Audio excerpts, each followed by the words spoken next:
Ada seorang ulama besar bernama Imam Al-Hasan Al-Basri. Al-Basri artinya kota Basrah, berasal dari kata Basrah, Irak. Beliau bercerita tentang seorang perempuan, pezina, jahat, nakal. Tapi dia kelas atas.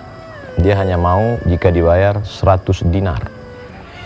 Uang emas dinar, uang perak dirham. 1 dinar saat ini 4,25 gram, lebih kurang 2,5 juta. 100 dinar 250 juta. Karena dia memang seorang perempuan yang luar biasa. Melihat kecantikannya, ada seorang ahli ibadah yang terpukau, berbisik dalam telinganya pagi, petang, dan siang dan malam. Oh, alangkah indahnya, betapa indahnya, alangkah indahnya bila bisa bersama dengan perempuan yang cantik ini. Maka ahli ibadah ini pun mencari, pergi pagi, pulang petang, siang, malam untuk menghasilkan uang, dan dia memperoleh 100 dinar. Maka dia nekat mendatangi perempuan itu dan memberikan ini 100 dinar.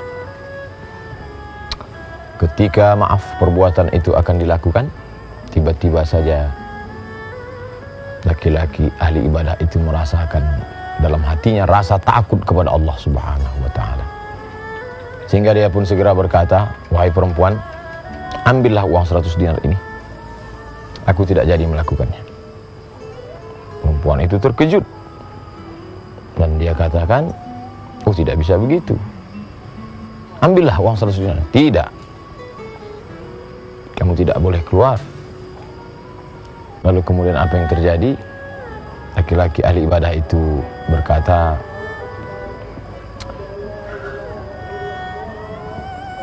saya takut kepada Allah Subhanahu wa ta'ala. Akhirnya perempuan nakal itu mengatakan, kamu boleh pergi dengan syarat kamu menikah dengan saya. Baiklah, dia pun pergi menuju kampungnya, bertaubat, mendekatkan diri kepada Allah Subhanahu wa ta'ala. Dan perempuan yang nakal itu terbuka pintu hidayah, ternyata bukan karena mendengarkan tausiah, bukan karena tazkirah, tapi karena melihat ada hamba Allah yang sudah memberikan hartanya sebanyak 100 dinar, tapi dia ada rasa takut kepada Allah Subhanahu wa ta'ala. Maka perempuan itu bertobat dan datang ke kampung halaman laki-laki itu, ingin menjumpai. Sesuai dengan janji mereka akan menikah. Apa yang terjadi begitu sampai di kampung laki-laki itu?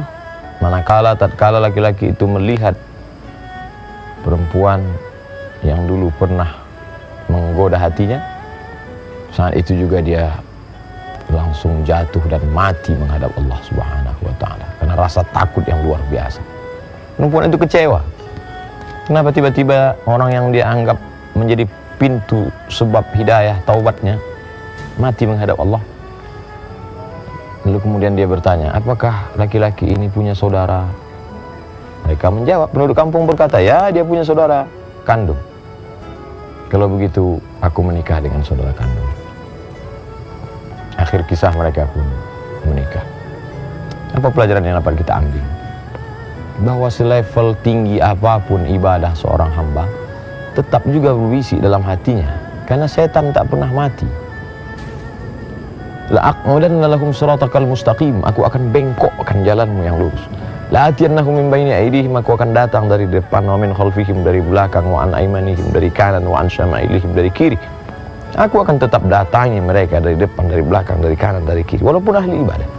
Oleh sebab itu kita senantiasa mohon perlindungan kepada Allah. A'udzubillahi minasyaitonir rajim. Banyak-banyak membaca a'udzu bikalimatillahi tammati min kulli syaitanin wa hammati wa min kulli 'ainil lamah. Jangan pernah merasa berada di zona aman walaupun kita ahli ibadah. Sebelum sholat dia akan berbisik jangan sholat. Dalam sholat dia berbisik, dia main-mainkan pikiran, dia ingatkan kepada macam-macam. Selesai sholat dia berbisik, engkau yang paling khusyuk, engkau yang paling hebat. Sebelum mengaji dia katakan, kau jangan belajar mengaji. Setelah belajar mengaji dia mulai berbisik, engkaulah yang paling hebat bacaannya, tajwidnya, suaranya, naramnya. Talbis iblis senantiasa datang. Ini yang mengganggu isi kepala. Alladzi waswisu, berbisik-bisik fi sudurin nas minal jinnati wan nas. Ternyata begitu bersemangatnya orang mencari harta pagi, petang, siang dan malam. Tujuan target yang ingin dicapai bukan berinfak, bukan bersedekah, tapi ingin melakukan perbuatan dosa. terpukau melihat kecantikan seorang perempuan yang luar biasa. Tapi di situ pula lah makna ibadah. Inna salata, sesungguhnya salat, tanha, mencegah anil fahsya, dari perbuatan keji, wal munkar. Betapa zikirmu, bacaan Qur'anmu, ibadahmu menjaga dirimu. Apa ini? Buktinya saya salat, buktinya saya puasa, buktinya saya zikir, pikiran saya tetap ada saatnya dia akan menjadi benteng. Lihatlah bagaimana yang dilakukan laki-laki ini. Saat akan terjadi perbuatan itu, datang rasa takutnya kepada Allah Subhanahu wa ta'ala. Takut itulah yang menjadi benteng, menjadi dinding antara kita dengan perbuatan maksiat. Pelajaran yang ketiga, bahwa ada orang yang taubat karena mendengar khutbah, ada orang yang taubat karena mendengar ceramah. Tapi apa yang terjadi pada perempuan ini? Dia taubat justru karena melihat ada rasa takut dari seorang hamba Allah Subhanahu wa ta'ala. Ketakutan seorang hamba ahli ibadah itu yang membuat dia bertaubat.